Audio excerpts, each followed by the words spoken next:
Canadians know well that our top priority is the safe return of the two Michaels. Whatever is happening behind the scenes, the public messaging isn't changing. We've been working extremely hard to bring home these two Michaels. It is an absolute priority for the government. I won't be commenting on any of the recent reports.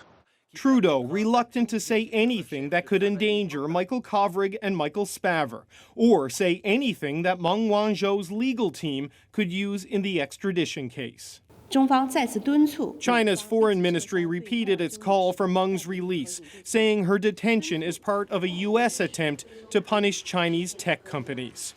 But diplomatic experts warn that even if Meng cuts a deal, there's no guarantee the Michaels will be set free. It's not automatic that they will come back, but I'm pretty sure that there are discussions taking place right now between the Canadian Embassy in Beijing and Chinese authorities to try to come up with an arrangement.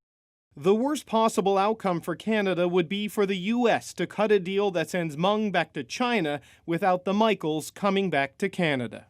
Well, then I think the Trudeau government's going to look like chumps, that we've been used by the Americans and consistently abused by the Chinese. So I think Mr. Trudeau's got to put a tremendous amount of pressure on both the Trump administration and the incoming Biden administration to make sure that there is an explicit link. Meng remains under house arrest in her Vancouver mansion, the two Michaels in a Chinese prison.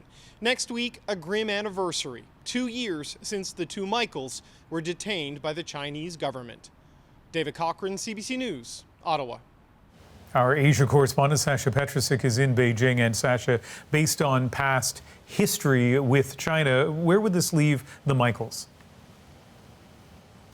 Well, Ian, the last time Canada was in a similar situation with China was 5 or 6 years ago. It involved a Canadian couple, Kevin and Julia Garrett, and a similar extradition request from the United States. The Garretts were missionaries who were running a cafe in northeast China when one day they were arrested for espionage after the extradition case started. Now, one thing to note is that even after that case was resolved, even after there was no more extradition hearings or anything else, it took another more than 6 months before both of the Garretts were back in Canada and free. And China never really acknowledged the connection between the two cases. And so a lot of parallels between what happened then and what is happening now. That's right.